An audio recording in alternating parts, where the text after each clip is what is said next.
Hi guys, good morning. কেমন আছো তোমরা সবাই? Welcome back to the channel. Welcome তোমাদের একটা নতুন ভিডিওতে। আজকে মঙ্গলবার, সকাল এখন প্রায় 9:30 মতো বাজে। চলে এসেছি ব্রেকফাস্ট বানাবো। ব্রেকফাস্ট আছে কি বানাবো সেটা তোমাদের সাথে একটু পরে শেয়ার করছি। আগে দেখিয়ে দিই আমি এখানে কী কী নিয়ে নিয়েছি। পেঁয়াজটাকে একদম কুচি কুচি করে নিয়ে নিয়েছি। একটা ছোট গাজর নিয়েছি, সেটাকে গ্রেটারে ভালো করে গ্রেট করে নিয়েছি। টমেটোটাকে যতটা সম্ভব ভালো করে একটুখানি ছোট ছোট করে কেটে নিয়েছি। আর তার সাথে নিয়েছি কাঁচা লঙ্কা। আর আজকে যে ব্রেকফাস্টটা বানাবো না, তার মধ্যে মেন যেটা দরকার সেটা হচ্ছে কারি পাতা। আমাদের বাড়িতেই কারি পাতার গাছ আছে, একদম ফ্রেশ কারি পাতা গাছ থেকে নিয়ে এসেছি। চলো এবার তোমাদের দেখিয়েই দিই আজকে ব্রেকফাস্টে আমি কি বানাবো। ব্রেকফাস্টে আজকে বানাবো ধোসা, কিন্তু একটু অন্য স্টাইলে। আগের দিন ধোসার যে রেডি মিক্সটা ছিল, মানে যেটুকু বেঁচে ছিল আর কি, এর আগের দিন তো নর্মালি যেরকম মশালা ধোসা হয় সেরকম বানিয়েছিলাম। তারপরে যেটুকু মিক্স বেঁচে ছিল সেটা দিয়েই আজকে বানাবো। এটা না এত সুবিধা হয়, চাল ডাল ভেজানোর কোনো ঝামেলাও থাকে না। আর সবচেয়ে বড় কথা, এটা দিয়ে খুব ভালো ধোসা হয়। এই দেখো, এটার মধ্যে এবার দেবো একটুখানি দই। তবে দই আনতে গিয়ে আমি ভাবলাম এই টিফিন বক্সটার মধ্যে দই রয়েছে, এসে দেখছি ওর মধ্যে আটা মাখা রয়েছে। আমি সেই জন্য কী করেছি, যে মাদার ডেয়ারির কাপে যে দইটা পাওয়া যায় না, সেটা তো আমি খাই সব সময়, মানে দুপুরবেলা খাবার দাবার খেয়ে। তো সেইখান থেকেই ওই 1.5 চামচ মতো, বড় চামচের 1.5 চামচ মতো একটু দই অ্যাড করে দিলাম। দই অ্যাড করলে কি হয়, টেস্টটা না খুব ভালো হয়। এর আগের দিন যখন আমি করেছিলাম দই অ্যাড করিনি, তবে দই অ্যাড করলে টেস্টটা খুবই ভালো হয়। এই মিক্সটার মধ্যে না কিছুই দেওয়ার দরকার পড়ে না, এক্সট্রা করে নুন বা কোনো মশলা কিছুই দেওয়ার দরকার পড়ে না, সমস্তটাই থাকে। এর জন্য এটাকে মানে সোক করার জন্য এক্সট্রা কিছু দেওয়ার দরকারও পড়ে না। চাইলে দই দেওয়া যেতে পারে, না হলে নর্মাল প্লেন জল দিয়ে এটাকে ভালো করে মিক্স করে জাস্ট ওই 5-7 মিনিট রেখে দিতে হবে। আমি একটুখানি ভালো করে মেখে নিয়েছি যাতে কোনো রকম লাম্পস না থাকে।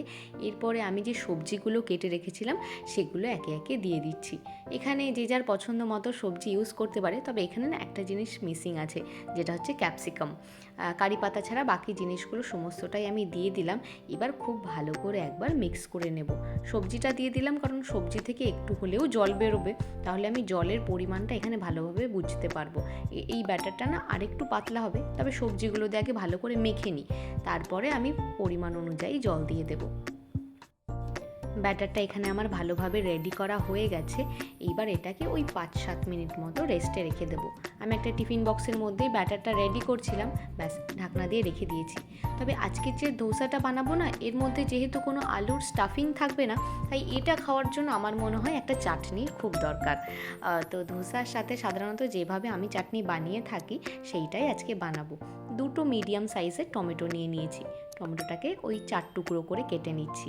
আর এর সাথে নিয়েছি ওই 1 ইঞ্চ মতো একটুখানি আদা, বেশি করে একটু রসুন নিয়েছি। রসুনটাই মেন, জানো তো, রসুনের ফ্লেভারটা যখন চাটনিতে আসে এত ভালো লাগে খেতে।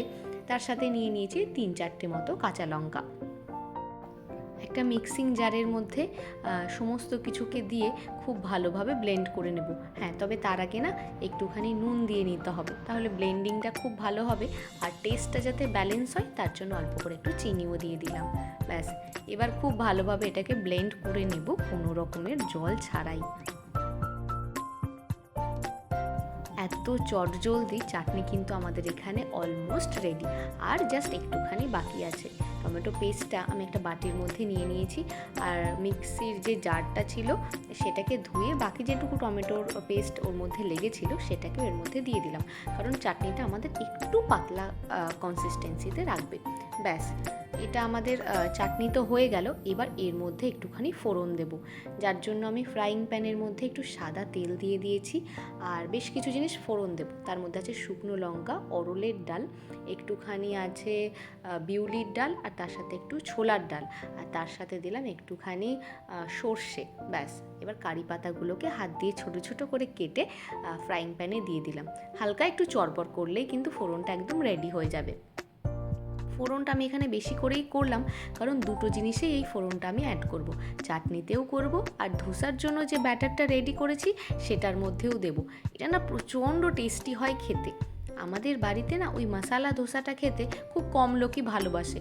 মা আর বাপি তো ওই আলু দিয়ে ওটা খেতেই চায় না, কারণ আলু খাওয়াতে ওনাদের একটু রেস্ট্রিকশান আছে। দাদাও খুব একটা ভালোবাসে না, ওই ক্রিস্পি ক্রিস্পি শুধু ওই পেপার ধোসা যেটা হয় ওটাই খায়। যার জন্য আমি ভাবলাম যে শুধু আমি আর সৃজাই খাবো, তার জন্য আজকের ওই আলুর ঝামেলাটা করলাম না, তার বদলে তার ভেতরে সবজি টবজি দিয়ে সুন্দর করে একটুখানি ধোসা বানানোর চেষ্টা করছি। তবে এটা একদম যে আমরা পেপার ধোসা বা মশালা ধোসা খাই সেটার মতো একদম ওরকম পাতলা করব না, একটু মোটা মোটা করব। যেহেতু একটু মোটা মোটা করেছি আর এর মধ্যে একটুখানি সবজিও দেওয়া আছে, সবজিটা যাতে খুব ভালোভাবে সেদ্ধ হয়ে যায় সেই জন্য একটুখানি ঢাকা দিয়ে দিয়েই আমি করছি।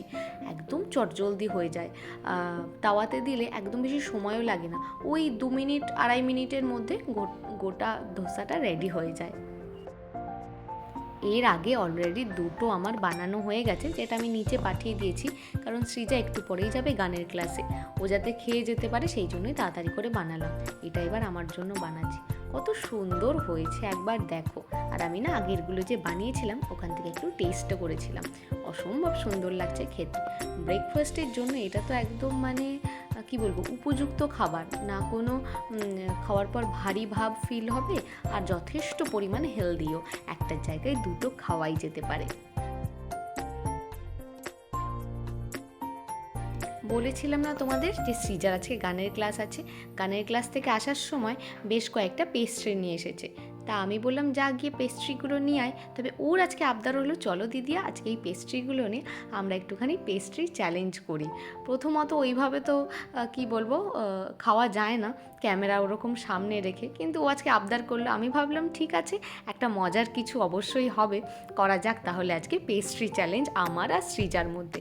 তবে একটা কন্ডিশনও আছে, পেস্ট্রি কিন্তু হাত দিয়ে খাওয়া যাবে না, পেস্ট্রি খেতে হবে শুধুমাত্র মুখ দিয়ে, মানে হাত ইউজ করা যাবে না, নো হ্যান্ড চ্যালেঞ্জ বলতে পারো এটাকে। টোটাল 3টে পেস্ট্রি আমরা এখানে নিয়েছি, দুজনের জন্য 2টো প্লেটে 1 পিস করে নিয়েছি, আর একটা এক্সট্রা রেখেছি একটু মজাটা বাড়ানোর জন্য, আনন্দটা বাড়ানোর জন্য। ওই এক্সট্রাটা হচ্ছে গিফট, যে সময় মতো খেয়ে নিতে পারবে, মানে যে সময়ের আগে খাবে, যার সময়টা সবচেয়ে কম হবে সে ওই গিফটটা পাবে। যাই হোক, এটা গোটাটাই একটা মজা করার জন্য, এই না হাত দিয়ে যে ও খাচ্ছে, আর ক্যামেরার এই সাইড থেকে আমি আর দাদা এত হাসছি ধারণা করার বাইরে। স্টপ ওয়াচ এখানে চালিয়ে দিয়েছি, দেখি ও কতটা টাইমের মধ্যে এই গোটা খাবারটা শেষ করতে পারে।